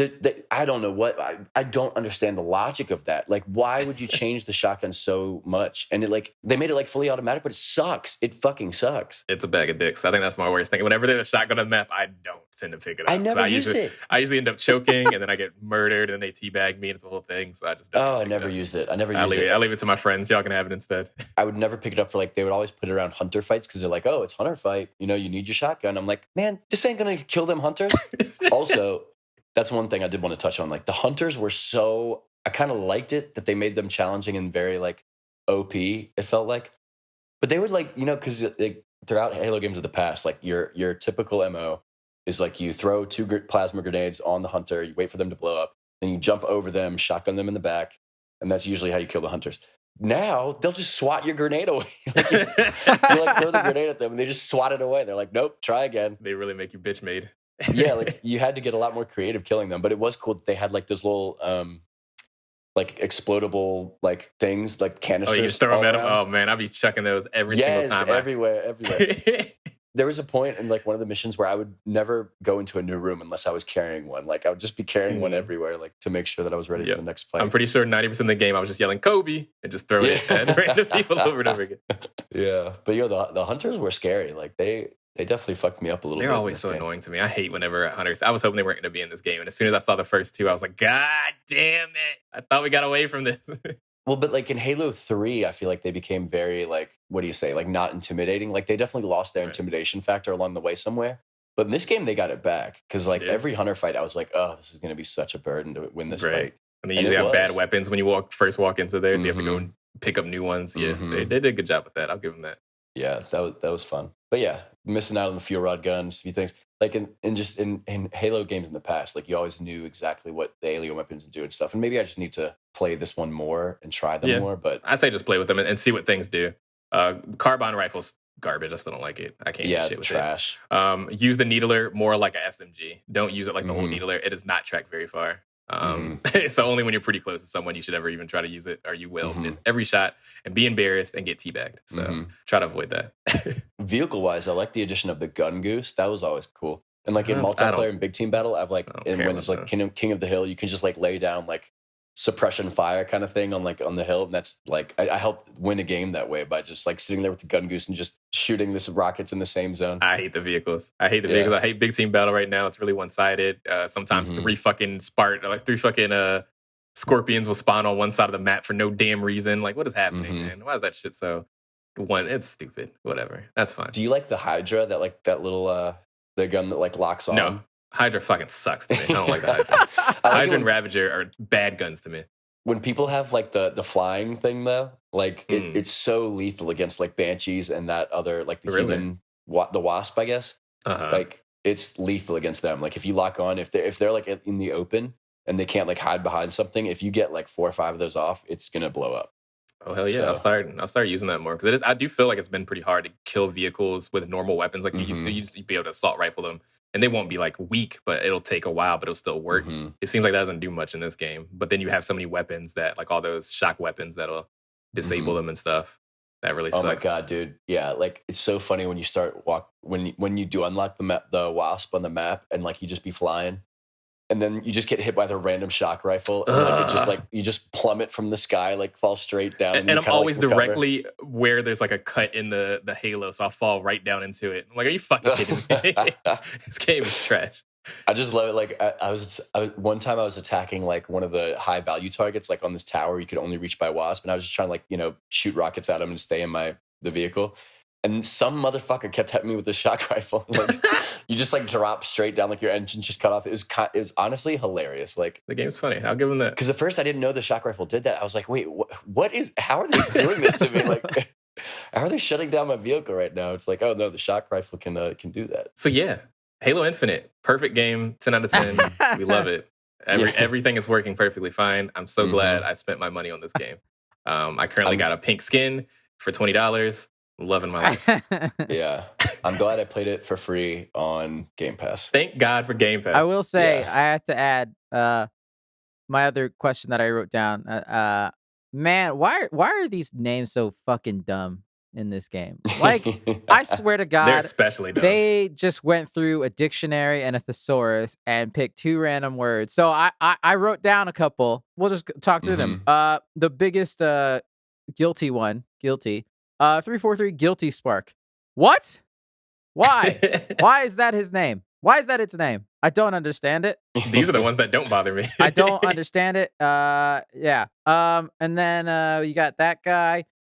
We got Auntie Dot. Sure, why not? That's fine. I don't know who the fuck that is. And then just the Prophet of Regret as a name. I heard as soon as I heard that, I was like, he does. That sounds badass as shit, dude. What do you mean? What? Prophet of Mercy. That's how the game used to be. It used to be very biblical. Yeah. And how it used to name things with like the prophet, the archetype, the arbiter, all that kind of stuff. And I thought that was cool. I was like, this is a very interesting take on like making space. I mean, we love space Jesus. That's a very big trope. And in sci-fi, we always want to make it religious for some reason. Well, very because weird. in the first Halo games, the Covenant were very religiously based, so they would come into your space because they worship the Halo rings as divine relics. So they were like, "Oh, you humans are defiling the relics." But he also doesn't have like an actual name. Way. Like that's what I want to know. Like I want to know what his real name, his actual name is. I feel like they talk about it. That's funny. And that was like a political rank. So who knows? Before he was the Prophet of Regret. Offensive bias. This is a name. We'll list it through. Abject Testament. I swear these are just random words they put together. They just put together, yes, absolutely. So here's another one. Can you guys tell me if this is from Halo or if I just made this up? Directive Gluttony. You made that up. Yeah, the fact that you had to think for a second automatically makes me happy, though. All right, hold on. I got 4 more. Okay. Injunction of Hierarchy. Conjunction of Hierarchy. That I feel like that could be in Halo. I made that up. I mean, it could be. I don't know, but I made that up on the spot right now. Manifesto Stipulation. No, there's no way. There's no way that's in the game. Manifesto Stipulation is hilarious, though. Citation of Speeding. I mean, is Master Chief not just a cop? Come on. And then last one, Subpoena of Jury Duty. That's definitely Halo. Definitely Halo. Yeah. This is like a big brooding character. That's the next main villain of the next paint on his face or something. I love that. But see, those are the things that didn't make me so mad. It was this game that made me mad because they decided to pick names like Kigyar, Sangheli, Ongoy, Esherim, Briglard. When at first it was like Prophet. I was like, okay, that makes sense. Harbinger. All right, fine. Yeah. My name is Atriox Archimandus. What the? They ran out of dictionary thesaurus words, man. My name is Atriox Demesimus Murdius, father to a murdered son, husband to a murdered wife, and I will have my vengeance in this life or the next, Master Chief. They went complete opposite in the nomenclature, where they were just like, we're gonna just put words together and then call them right. Like we're not even gonna put words together. We're gonna put sounds together. Yeah, letters. They got apostrophes in here. Yeah, and then I do like how there's a character called the Librarian. Cool title, but it's funny to me. In this space world, there's just the Librarian. In this space, right. You know. And then this one I just randomly found. I thought he's the best. Mickey. There's a character called Mickey in one of these games. He's just a random soldier, it looks like, from his picture. I was about to say, I think he's just a soldier. But I thought it was very funny. What was the name of the dropship pilot in the first one? I loved her voice was so cool. She was like the pelican that would always drop you off places. I think it was Echo Foehammer. I think it was Foehammer. Foehammer. That sounds pretty cool name. I think Foehammer was like the pilot's call sign. Foehammer sounds like the last name of like a fucking, I don't know, a World of Warcraft character. It does. Yeah. My name is Gongrek Foehammer. Yeah. I like that a lot, Oscar. That was fun. Great. Thank you for indulging me there, guys. That's funny. Yeah. I like the what was it, citation of speeding. I hope they use that 343 jury. I like manifesto stipulation, I think. Oh gosh. Good old guess Halo. what, guys? Oh, and just real quick, just to wrap up the story, because we touched on it earlier, Cortana is not dead because now Weapon becomes the new Cortana. Oh, yeah. So now we'll still have this dynamic of the Master Chief and his, his AI love interest that they can never actually hook up. So. Another big spoiler. Atriox isn't fucking dead either. Nope. Oh, true. Yeah. So it's like, I'll do this for the will of Atriox. Motherfucker's over there. Right. He can do it himself. He sat out the whole game, and now he's gonna do. I don't know what. I did just like look up those endings and like, how do you feel about that? Cortana is what? Because you find out that weapon is what, just a copy of her, so she's basically Cortana without all her memories. I guess you could say. Mm-hmm. I don't know. Is it still Jen Taylor as that voice of weapon, or is it someone else now? It sounds different. Okay, then I'm not it sure. might She be maybe just a someone good else. voice Then. actor. Yeah, it could just be her being more peppy or something. But yeah, Right. maybe she's just good at what she does. I don't know. But she's so iconic as Cortana, though, that Right. Yeah. But I just love how they cannot let this go. Like they can't just let it go and like have another story without him. But I mean, Well, they have funny to have enough, as I somebody did to my talk. small little shallow dive into this story, like I think I said this off podcast. I watched like a 22-minute the story of Halo video before, just like to like remember some of the things, and like it was. I kind of felt like it was like when I read the Wikipedia for the Matrix trilogy. I was like, yo, this is not that bad when you read it and and you get small snippets of it. And like in this 20-minute video, I was like, this kind of sounds pretty cool. I'm not, like, I kind of like their dynamic and how like they're the central of the story and all this other stuff. I was like, this lore is kind of cool when you get it in these small chunks and segments. Oh, man. I'll tell you, there's no better like game story than Halo 2. I loved Halo 2. Like just the cutscenes and like the dialogue, it was so well written. Halo 2 was great. If you ever want to watch like the game movie of that one, Oscar, that I recommend it highly. It is pretty cool. Watch the remastered version. They made this the amount of money they spent on that CGI. I don't know, but that's what they should, instead of live action. It looks good. Just do a whole show like that. Yeah, because like it looks so fucking good. Yeah, that's Halo. Yeah, it's basically it comes down to the people want to fuck Cortana, so they're gonna keep putting in Cortana as long as the people want to fuck Cortana. So sorry, sweaty nerds. Rule 34. Right. Oh no! Don't go there. Don't. No. I'm disgusted. Yeah, I'm not. They did it way before. 343 did it for me. They're like, yeah, you're kind of real in Halo 5. It's like, yeah, they kind of did. Right. They definitely made Cortana thick in that. What was it, 4 or 5 that they thickened her up a bit? She's always thick. She's always been thick, I think. Hey. Nothing wrong with it, but it's funny. Cortana, let's go. Very nice, guys. I've learned so much during my nap. No, that was a lot of fun. All right, my last thing is, do you think there'll be another Halo? I know, Brian, you said you don't want one, but do you think they'll make another one? Like soon? Do you think there'll be as big of a break between this next trilogy, or do you think it'll just come out? I don't know, because like Infinite should have been part 3 of the latest trilogy, so I don't know. They're kind of in a weird place with it now, because they left it off on like kind of not a cliffhanger, but they definitely left the story for more to tell. Yeah.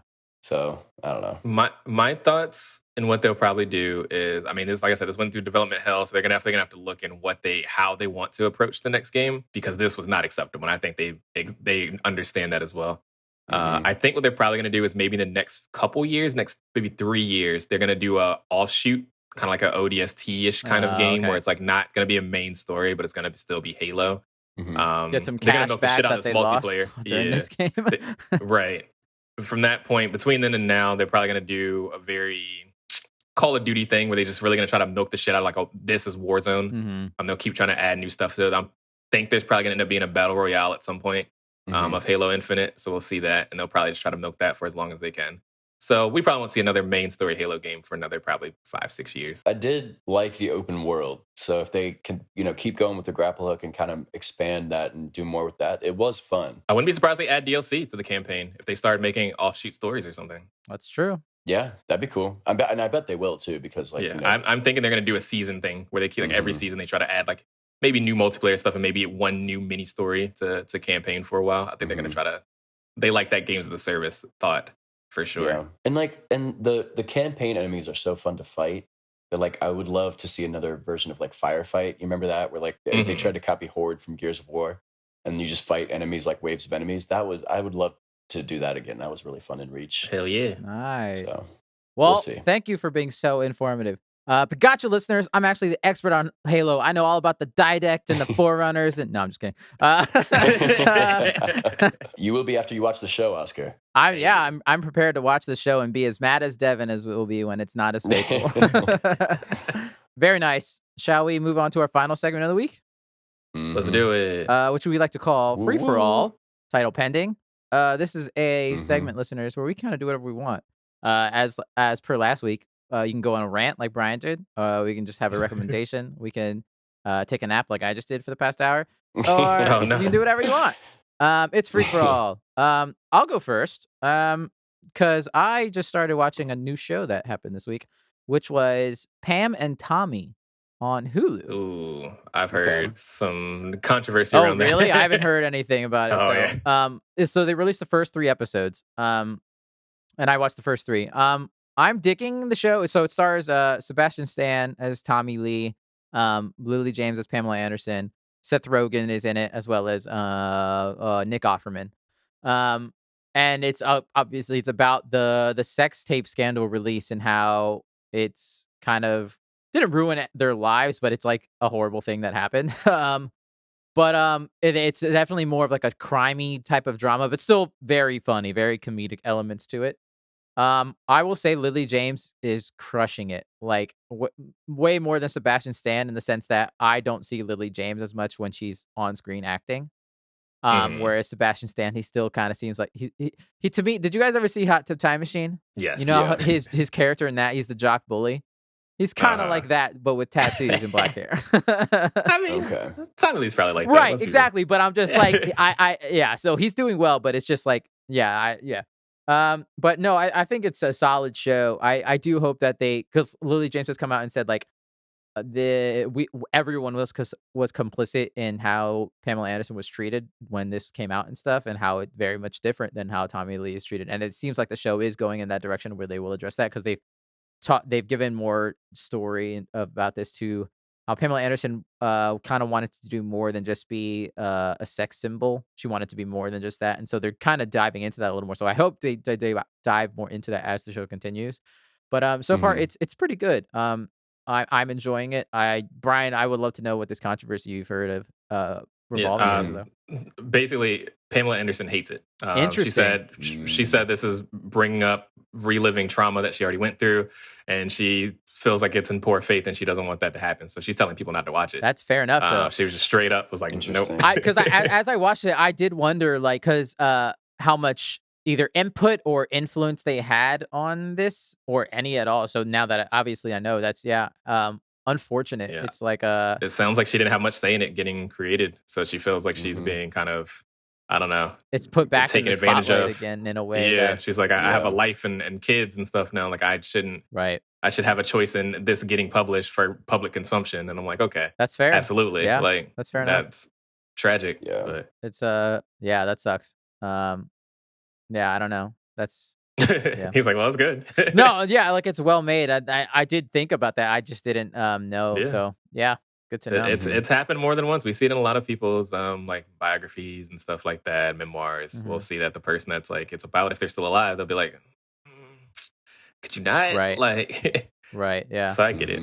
Yeah. No, I definitely because it's a horribly traumatic event. That's why I'm hoping the show, if it Does justice does it of some sort. Yeah. Like, but obviously be respectful. And that was in the era of that was like on a VHS or something, right? Like Yeah. that was like before the era of 1995. like phones and He said stuff that was like on a VHS. Yeah. Like somebody had to sit there with like a camcorder, like, like, I don't know, Yeah. So the OG. yeah. But that's my free for all. Cool though. I can go next. I hope it's not what your free for all is, Devin, but I want to talk about it a little bit. It's because, Halo. Let's go. Yeah. More Halo. I'm still mad because I'm still getting desynced and still getting fucking beat down. When I beat them down, I hate it. No. This one is actually about something that me and Devin, we've been texting about recently because Sunday's coming up, boys, and you know what that means. Attack on Titan's back on again. Let's fucking go. This show is getting, I actually I got a little poster in the background. I fucking love this show. This anime is getting towards its end, and it is awesome. And I'm having so much fun. I loved it. Last week's episode was amazing. I'm not going to spoil anything for people, but just know that this shit knows how to make a twist. If they do anything, this show has some of the best twists I've seen in anime. I'm going to be honest with you. Since like Death Note. It's like every single week. It's every single time that I'm like, man, this is about to get stupid. It turns its tables, and I'm like, holy shit, let's fucking go. We're back, boys. Like, I never would have expected this. Because like, the episode before last week, the one previous, I was kind of like, ooh, that was a little bit of a slow burn. I'm not sure if I understand what's going on. It's a little convoluted. This is kind of stupid. But they brought it back. They always bring me back. I don't know how they do it. But man, Mappa, they make a good anime, dude. I love this story, and I'll be so sad. One, when it ends, period. And then 2, if it's stupid. I was about to say, weren't you the If one it telling ends me poorly. that this might end really badly? That's what people said, but I know the biggest gatekeepers in the world are weebs. They're some of the worst humans on the Earth's crust, and it's really annoying. So you really can't make them happy. I mean, I watch people complain every single time Dragon Ball makes anything. So I've gotten pretty used to forming my own opinions when it comes to stuff. But I don't expect a good ending though, because it's the whole show has been very George R. R. Martin energy. Exactly. Can you end well with that? I'm not expecting to like it. I mean, that's the thing, is they're subverting our expectations all the way up to the end, which that's impressive, which makes me scared of, you can only subvert so many expectations before you basically know what happens, you know, and that could be for better or worse. Like, that's the thing. As soon as every mystery was solved in Game of Thrones, it was kind of like, well, now it's just a normal ass story. And it was like, oh, okay. It might end good. I just know it's not going to make us happy. Like, I'm not going to be happy. I don't think this is going to be a happy ending. I don't see Mikasa and Armin enjoying the lovely outside of the walls by the beach or something. Like, it's going to be tragic. If not anything. a feel good show, but like but it is cool because like this season especially, like they've humanized they've like developed all the characters so well that like there's like a battle scene going on in the last few episodes, and it's like I've never been more conflicted like watching a battle, because you're like, oh, I don't want this person to die, but I don't want that person to die, but they're trying to kill each other. It's like, oh. I mean, I'm going to tell you right now, I still hate Reiner. I still hate Peak. I still hate Gabby. They can all go to fucking hell. I don't give a shit about them. They're on the right side. They're on the wrong side. I don't give a shit. Fuck their side. They're stupid. They should die. That is really what it comes down to at this point. It's like, no, I really just don't like you at all. Like, that's what I feel like a lot of it's coming down to, is I don't kind of like any of the characters. Everyone's kind of a dick. Wow. The only one that might not even be a dick might be Zeke, and that's kind of funny because it's like, what the fuck? Yeah, I know we're just throwing out names right now, and Oscar's like, I'm back to taking my nap again. Yeah. I would definitely recommend that you watch. No, I do. I do want to watch it before. Now's the time to catch up, Oscar, so you can be on pace with the actual end. Yeah, but you guys aren't making it sound like a ringing endorsement when you're like, it's gonna end terribly. Don't all shows though? Like, it's like the same reason for Game of Thrones though, because like the whole story is a great, like, there were so many like shocking moments. When you say it's gonna end badly, do you mean it's gonna end like tragic, sad, or like it will be not well made and good? I think it'll be right tragic. Now, I think both. Oh shit, maybe both. But I think it definitely will. It will leave a sour taste in your mouth, not in like the way of like Game of Thrones really shit the bed here. More of like, oh god, like I just wanted better for this character. Oh, okay. Okay. I'm a little different on that. I'm kind of like, I don't think that it'll be George R. R. Martin level of bad, where it's like, oh, we don't have the source material, so we don't want to do that kind of stuff. I think more than likely is they're going to write themselves into too hard of a corner. To the point where it's going to be like, no way out, and it won't make sense. Yeah, exactly. It absolutely could do that. Because this is a show that it's like, I think reading the manga might actually be better in a lot of ways, because it gives you a chance to like digest what's going on. Because a lot of this show will make you go, what the fuck? Right. And of course, it's 21 minutes per episode. So like, that's a lot to process in 21 minutes in a lot of places. So we'll see. It's 4 seasons, right? Yeah. It's smartly written. Cool. It's one of the best written animes I've seen since like, I don't know, fucking Death Note, what's the whatchamacallit, Full Metal Alchemist Brotherhood. Like, it's like that level of writing where it's not just stupid shonen where it's just like, I believe in art so I can defeat you. Like, no, it gets into politics and it gets into deep heavy allegories. It's very interesting. Yeah. And like, who's right, who's wrong? There's no moral right. It's only like there's a lot of gray. Is everyone just trying to protect themselves, honestly? Right. And you can justify everybody's position in the show is kind of justified at this point. Like, you can kind of, except for what we learned last week. Like, there's one villain emerging, but someone's a straight dick. Yeah. So, but it's a great show though. So definitely a great anime. I've enjoyed the journey of Attack on Titan, even though it hasn't always made me happy. But it's actually very rarely made me happy. But I have enjoyed the journey. From the first episode, I was not happy. Yeah. I mean, yeah, geez, when you watch Attack on Titan, that first episode, they just start off quick. It's like, yes, I need you to watch the first episode and then decide whether or not you want to keep watching it, because you're gonna be like, what the fuck? Yeah. Yeah. And also at this point, it has kind of turned into like Meat Suit Gundam. So yes, absolutely. Oh shit. Anyway, well, yeah, that's very cool. All right, well, I'll go real quick on mine. I finally started watching Book of Boba Fett. because Disney just has me by the balls. I just have to watch everything that they make. And I think this is a classic case of like good expectation management because everybody said it was so weak. Like the first few episodes were so rough to get through. I enjoyed them. Like I was having a good time. Like, well, there you go. Yeah, like I think so. Maybe because everybody set my bar so low, I was like, but honestly, I didn't really think they were that bad. Like I liked some of the shots they did and some of the throwbacks and we might end up doing an episode about it when it's all said and done. But I thought that first episode was weak as piss, and the second episode was 10 million times better. But yeah. But I feel like I've heard that it's all becomes worth it after like episodes 5 or 6 now. Like I've heard it all gets really good. So it's like, I don't know, but I'm enjoying the first few episodes. So I'm on episode 3 now, but I haven't hated it. So that's good. I do find it a little hard to believe that this cold-blooded bounty hunter, but maybe he just had like a kind of a near-death experience in the Sarlacc. He's a little Disneyfied a bit, you could say now. Yeah, with his show. Like he definitely becomes like a very like, oh, like I'm gonna work with the tribal people and help them beat the bad bullies, and they make it very easy to root for him. Turns out he's fucking awesome and helpful and nice. Like no. Yeah, where it's like it's Boba Fett, dude. Like he's he was a bad guy, but I don't want to root against Boba Fett though. So yeah. I'm happy to root for him. Yeah. Just this non-spoiler, but I would say that the biggest reason why I feel like they had to do this with the show was because they already ruined what they should have done with Boba Fett in The Mandalorian. Like that, that's a Boba Fett show, you could say. Like just swap out the color of his armor, and it's like that's what the Boba Fett is. And so now they're like, we can't do that again. So we got to do something different. As someone that hasn't seen a single episode yet, I was going to watch one last night, but I'm glad I can't just watch one episode. I don't think it's just the first one. I think that's going to make me upset. It might. I think it's kind of has the issue that it was the Better Call Saul to Breaking Bad. Is at least what it seems like to me. Is people are expecting a Mandalorian, which that's fine. And then when you're not immediately getting that can probably leave a sour taste in a lot of people's mouths. But like it's the same though. It is the same show. Like it's not like Mandalorian was not significantly better. Like it's not, I mean, especially the first season. I don't think the first season was all that strong at all. Like Mandalorian's good. Don't get me wrong, but like some of the acting is so fucking campy. Like there's this one guy. There's a Twilight in Book of Boba Fett where like every time he talks, I'm like, where did they find this guy? Like did they find him walking on the street? Like it feels like he's like the director and he's like, I want to get in there and do some acting. Like he's so just like I don't know. It's just I don't know. It seems like poorly acted. I hate the Twilight character, gotcha. But I don't know. Like, but it's just like the same level of campiness to me. So I don't know. Yeah, well, we might get into it later. I would just say I think it just looks worse than Mando at times. Damn. Looks like a set. But anyways, nice. Yeah, I hope you. Yeah, and I'm glad you're not hating it. Yeah.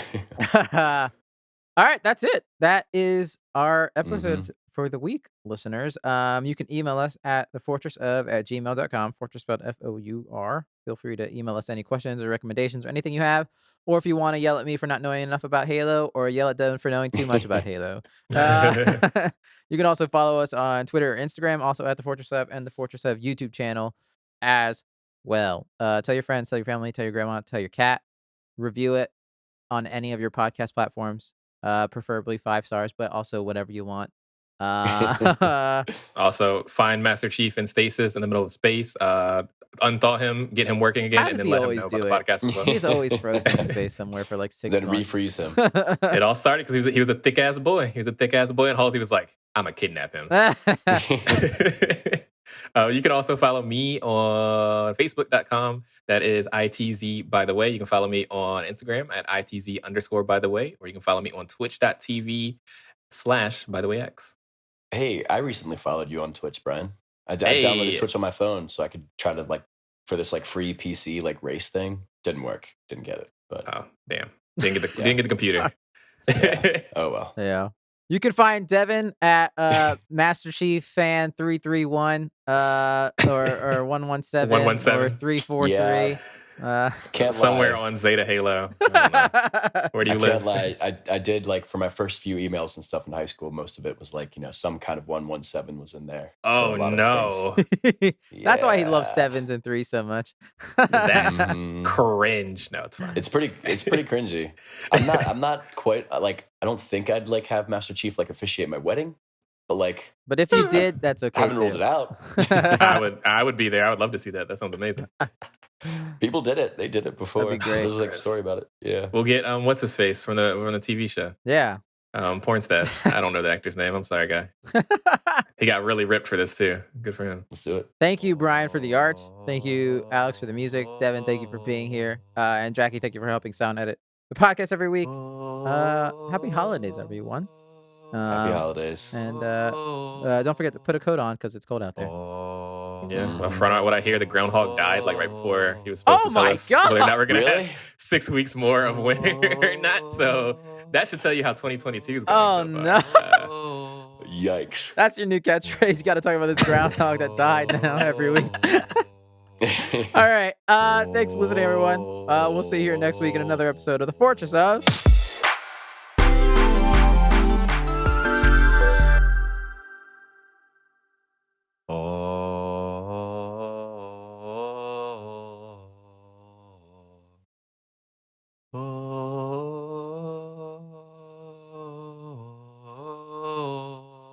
Have fucking cheats.